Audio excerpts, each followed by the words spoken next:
ایک رات آپ بھوک سے لیٹے ہوئے ایسے کبھی یوں ہوتے ہیں کبھی یوں ہوتے ہیں. کرو حضرت عائشہ کے گھر کی باری, کبھی ایسے ہوتے ہیں کبھی ایسے ہوتے ہیں. پھر ایک دم آپ آگے ہوئے اور وہ جو چارپائی کی لکڑی ہوتی اس پر اپنے پیٹ کو یوں رکھا اور ایسے جھک گئے, یوں جھک گئے.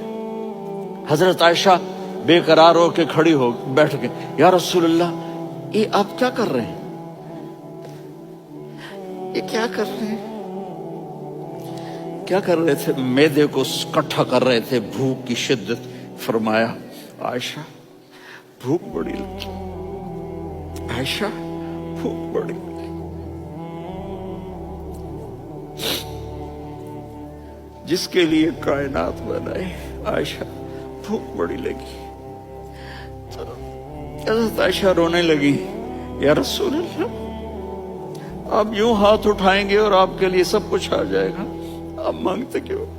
کہا عائشہ مجھ سے پہلے میرے بھائی انبیاء اسی فاقے میں گئے, میں بھی اسی فاقے میں اپنے رب سے ملاقات کروں گا.